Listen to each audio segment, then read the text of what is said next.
வணக்கம்ங்க. இன்றைக்கி நம்ம பண்டிகடை சுண்டல் ரோட்டோர கடைகள்லாம் சாப்பிட்ருப்போம். மசாலா சுண்டல் தாங்க செய்ய போகிறோம்.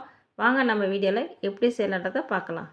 இப்போ நான் பட்டாணி நைட்டே ஊற வச்சு எடுத்து வச்சுருக்கேன். நீங்கள் காலையில் சேர்ந்த நைட்டே ஊற போட்டுடுங்க, நல்லா ஊறணும். இப்போ நம்ம குக்கரில் வேக வைக்க போகிறோம். தேவையான அளவு தண்ணி சேர்த்தாச்சு. சுண்டல் வேகிற அளவுக்கு நம்ம உப்பு, கொஞ்சமாக மஞ்சத்தூள் சேர்த்து நம்ம குக்கர் மூடி போட்டு ஒரு 4 to 5 விசில் விட்டு ஆஃப் பண்ணிடலாம். இப்போ நம்ம ஒரு பேஸ்ட் ரெடி பண்ணுங்க. இது நம்ம தக்காளி 2 தக்காளி, சின்ன துண்டு இஞ்சி, 8 பல் பூண்டு, 2 வெங்காயம், இது எல்லாத்தையும் நம்ம ஒரு பேஸ்ட்டாக அரைக்க போகிறோம். இப்போ நம்ம மிக்ஸி ஜாரில் சேர்த்தாச்சு. இதை நம்ம பேஸ்ட்டாக அரைச்சி எடுத்துக்கலாம். இப்போ பாருங்கள், அரைச்சி எடுத்துட்டோம். இப்போ நம்ம வானலில் ஒரு 4 டீஸ்பூன் ஆயில் சேர்த்துக்கலாம். இப்போ அரைச்சி வச்ச பேஸ்ட்டை இது கூட சேர்த்து நல்லா எண்ணெயில் வதக்கிக்கலாங்க. இப்போ நம்ம சேர்த்துட்டோம். நல்லா எண்ணெயில் வதக்கி விடுங்க.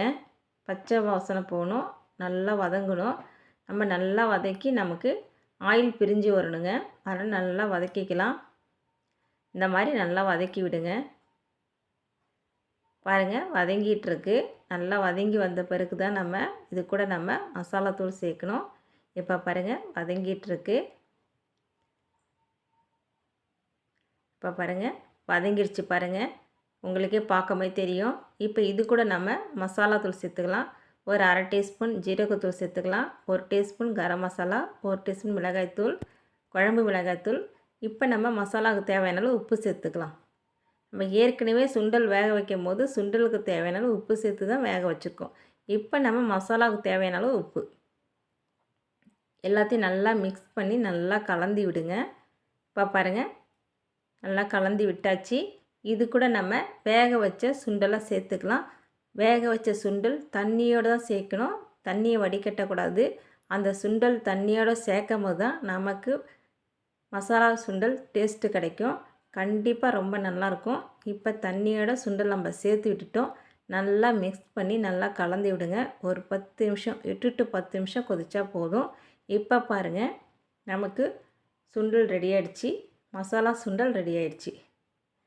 ரொம்ப சிம்பிள் தான். ஒரு 10 நிமிஷத்தில் நம்ம டக்குன்னு ரெடி பண்ணிடலாம். நீங்கள் ஈவினிங் ஸ்நாக்ஸாக ஒரு 6 மணிக்கு குழந்தைங்களுக்கு செஞ்சு கொடுங்க, கண்டிப்பாக விரும்பி சாப்பிடுவாங்க. இது வீட்டில் இருக்கவங்க எல்லாருமே சாப்பிட்லாம். பாருங்கள், இது கூட நம்ம ஆனியன் தூவி சாப்பிடும்போது ரொம்ப டேஸ்ட்டு நல்லாயிருக்கும். நம்ம வண்டிக்கடை சுண்டல் சாப்பிட்ட அளவுக்கு அதே டேஸ்ட்டில் நமக்கு கண்டிப்பாக கிடைக்கும். இதே மாதிரி நீங்களும் செஞ்சு பார்த்துட்டு கமெண்ட் பண்ணுங்கள். வீடியோ பிடிச்சிருக்குன்னா மறக்காமல் லைக் பண்ணி சப்ஸ்கிரைப் பண்ணுங்கள். அடுத்த வீடியோவில் பார்க்கலாம். பாய்.